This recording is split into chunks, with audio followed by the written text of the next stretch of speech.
नमस्कार। आज हम जानेंगे 19वें श्लोक का अर्थ।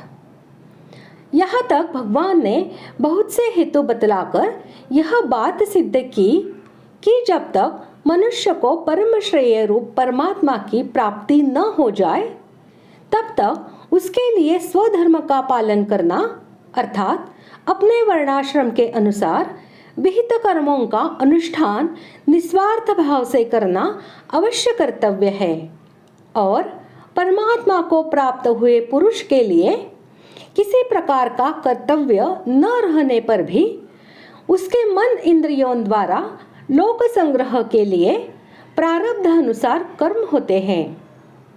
अब उपर्युक्त वर्णन का लक्ष्य कराते हुए भगवान अर्जुन को अनासक्त भाव से कर्तव्य कर्म करने के लिए आज्ञा देते हैं। श्लोक 19। तस्मादसक्तः सततं कार्यं कर्म समाचर असक्तो ह्याचरन् कर्म परमाप्नोति पुरुषः। श्लोक का अर्थ, इसलिए तू निरंतर आसक्ति से रहित होकर सदा कर्तव्य कर्मों को भली भांति करता रह, क्योंकि आसक्ति से रहित होकर कर्म करता हुआ मनुष्य परमात्मा को प्राप्त हो जाता है। तस्मात् पद यहाँ पिछले श्लोकों से संबंध बतलाता है। इससे भगवान ने यह भाव दिखलाया है कि यहाँ तक के वर्णन में मैंने जिन जिन कारणों से स्वधर्म पालन करने की परमावश्यकता सिद्ध की है उन सब बातों पर विचार करने से यह बात प्रकट होती है कि सब प्रकार से स्वधर्म का पालन करने में ही तुम्हारा हित है। इसलिए तुम्हें अपने वर्ण धर्म के अनुसार कर्म करना ही चाहिए। असक्त पद से भगवान अर्जुन को समस्त कर्मों में और उनके फलरूप समस्त भोगों में आसक्ति का त्याग करके कर्म करने के लिए कहते हैं। आसक्ति का त्याग कहने से कामना का त्याग उसके अंतर्गत ही आ गया, क्योंकि आसक्ति से ही कामना उत्पन्न होती है। इसलिए यहाँ फलेच्छा का त्याग अलग नहीं बतलाया गया। भगवान पहले यह बात कह आए हैं कि कोई भी मनुष्य क्षण मात्र भी बिना कर्म किए नहीं रह सकता। इससे सिद्ध होता है कि मनुष्य निरंतर कुछ न कुछ करता ही रहता है। इसलिए यहाँ सततम पद का प्रयोग करके भगवान ने यह भाव दिखलाया है कि तुम सदा सर्वदा जितने भी कर्म करो उन समस्त कर्मों में और उनके फल में आसक्ति से रहित होकर उनको करो। किसी समय कोई भी कर्म आसक्ति पूर्वक न करो। कोई भी कर्म निरंतर नहीं रहता, पर आसक्ति निरंतर रहा करती है। इसलिए भगवान सततम असक्त पदों से निरंतर आसक्ति रहित होने के लिए कहते हैं। मुझे कहीं भी आसक्त नहीं होना है, ऐसी जागृति साधक को निरंतर रखनी चाहिए। निरंतर आसक्ति रहित रहते हुए जो विहित कर्म सामने आ जाए उसे कर्तव्य मात्र समझकर कर देना चाहिए, ऐसा उपर्युक्त पदों का भाव है। कर्म पद के साथ कार्यम विशेषण देकर भगवान ने यह भाव दिखलाया है कि तुम्हारे लिए वर्ण, आश्रम, स्वभाव और परिस्थिति के अनुसार जो कर्म कर्तव्य है वे ही कर्म तुम्हें करने चाहिए। परधर्म के कर्म निषिद्ध कर्म और व्यर्थ या काम्य कर्म नहीं करने चाहिए।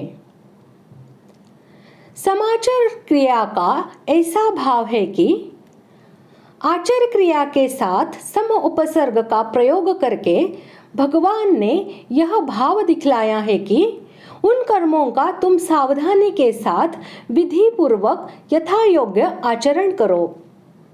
ऐसा न करके असावधानी रखने से उन कर्मों में त्रुटि रह सकती है और उसके कारण तुम्हें परम श्रेय की प्राप्ति में विलंब हो सकता है।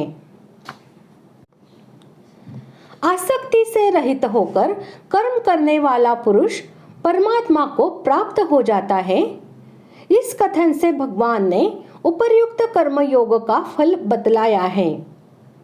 अभिप्राय यह है कि उपर्युक्त प्रकार से आसक्ति का त्याग करके कर्तव्य कर्मों का आचरण करने वाला मनुष्य कर्म बंधन से मुक्त होकर परम पुरुष परमात्मा को प्राप्त हो जाता है। इस कर्म योग का इतना महत्व है, इसलिए तुम्हें समस्त कर्म उपर्युक्त प्रकार से ही करने चाहिए। मनुष्य ही आसक्ति पूर्वक संसार से अपना संबंध जोड़ता है, संसार नहीं। अतः मनुष्य का कर्तव्य है कि वह संसार के हित के लिए ही सब कर्म करे और बदले में उनका कोई फल न चाहे। इस प्रकार आसक्ति रहित होकर, अर्थात मुझे किसी से कुछ नहीं चाहिए, इस भाव से संसार के लिए कर्म करने से संसार से स्वतः संबंध विच्छेद हो जाता है। कर्मयोगी संसार की सेवा करने से, वर्तमान की वस्तुओं से और कुछ न चाहने से भविष्य की वस्तुओं से संबंध विच्छेद करता है। मेले में स्वयं सेवक अपना कर्तव्य समझकर दिन भर यात्रियों की सेवा करते हैं और बदले में किसी से कुछ नहीं चाहते। अतः रात्रि में सोते समय उन्हें किसी की याद नहीं आती, कारण कि सेवा करते समय उन्होंने किसी से कुछ नहीं चाहा।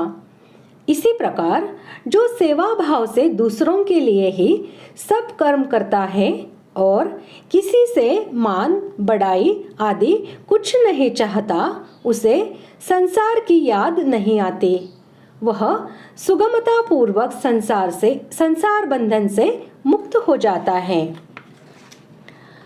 कर्म तो सभी किया करते हैं, पर कर्मयोग तभी होता है जब आसक्ति रहित होकर दूसरों के लिए कर्म किए जाते हैं। आसक्ति शास्त्र विहित कर्तव्य कर्म करने से ही मिट सकती है। शास्त्र निषिद्ध कर्म करने से आसक्ति कभी नहीं मिट सकती। इस प्रकार आज हमने 19वें श्लोक का अर्थ जान लिया है। अगले भाग में जानते हैं श्लोक 20 का अर्थ।